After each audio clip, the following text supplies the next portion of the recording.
Y'all ever hear about that day in Dusty Creek when the whole town held its breath? Picture this. An old sheriff, Tom Ballard, 82 years young, pinning on his badge one Tuesday morning, same as he'd done for nigh on 50 years. That badge, worn thin from years of worry, was all that stood between Dusty Creek and chaos until a slick-talking gunslinger named Jack Vane rode in on a horse that screamed trouble, silver spurs jingling like a warning bell.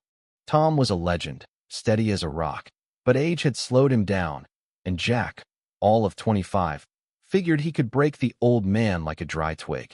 It went down in the middle of Main Street, with folks like Miss Clara hanging laundry and kids playing near the church, frozen as Jack called Tom out. "You the law around here, old-timer?" he sneered, hand twitching near his gun.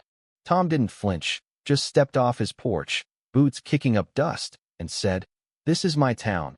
Son, keep it peaceful or keep moving." Jack's laugh cut like a blade. "Your town? Ain't yours if I take it." Before anyone could blink, Jack's whip was out, lashing Tom across the chest, then the legs, till the old man hit the dirt, badge torn off, blood mixing with the dust. Nobody moved, nobody could. Jack rode off, leaving Dusty Creek shattered, and Tom wondering if his time was up. But Tom had 3 boys, grown men now, forged in the fires of the Civil War. Word of their pa's beating hit him like a gut punch. In Denver, Nate, the eldest, a lawyer who'd traded bullets for books, read his pa's letter and felt that old wartime rage bubble up. He grabbed a Colt from his safe, told his secretary, "Cancel everything, I'm going home."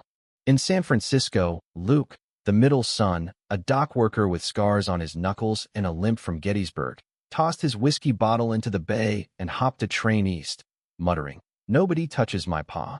Down in Arizona, Caleb, the youngest, a cavalry captain they called Ghost for his cold efficiency, got the news mid-patrol and sent a telegram back, "Coming. Tell em to start praying." 3 days later, Dusty Creek buzzed with whispers the Ballard boys were back.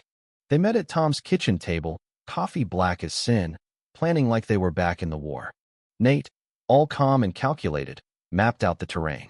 Luke, itching for a fight, sharpened his Bowie knife. Caleb, eyes like winter ice, just said, "Jack's at the old Miller place, 10 miles out. He's got 4 men, maybe more." Tom tried to stop him. "Boys, this is my fight," but Nate cut him off. "Pa, you taught us family's everything. This ain't just your fight no more." Come morning, the town went quiet, shops boarded up, streets empty. Nate took the hotel roof, rifle ready. Luke slipped into the alley by the bank, knife gleaming. Caleb stood dead center of Main Street, calm as death itself. When Jack rode in with his 4 goons, he smirked. "Who's this?" "Another Ballard fool." Caleb didn't blink. "I'm Caleb. You hurt my pa. Apologize, ride out, or die." Jack laughed, but it died quick when Nate's rifle dropped 1 man and Luke's knife took another. Caleb drew faster than Jack could think, and in 2 heartbeats, Jack was bleeding out in the dirt, his men either dead or running. The town gasped, watching their avenging angels in the dust. But it wasn't over. Tom knew Jack was just a hired gun for Elias Holt, a rancher who'd bought half the county and wanted the rest for his railroad dreams. Holt had tried to buy Tom's badge for years, and when that failed, he paid Jack to break him. The brothers rode to Holt's mansion, a fortress crawling with 40 armed men. Holt met him on his porch, all smiles and venom. "Your pa's a fossil, boys. Progress don't wait for old men." Nate stepped up, cool as ever. "Progress built on blood money? That's a house of cards, Holt." Before Holt could answer, shots rang out not from his men, but from Tom and 20 townsfolk who'd had enough of fear. Farmers, bakers, even Miss Clara, they stormed the ranch, and Holt's army folded like cheap paper. Nate slapped papers on Holt bank records, witness statements. "Marshals are coming, Elias. Your empire's done." By sunset, Holt was in chains, and Tom unpinned his badge, holding it out to his boys. "My time's done. Who wants it?" They all stepped forward, Caleb speaking for him. "We'll carry it together, Pa." Dusty Creek slept easy that night, kids playing again, folks laughing on porches.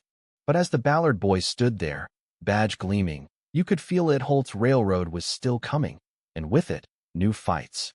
Was this justice, or just revenge? What's it take to keep a town safe when the world's changing faster than a man can draw? Drop a comment. Tell me what you think. Where do you stand when honor and progress collide?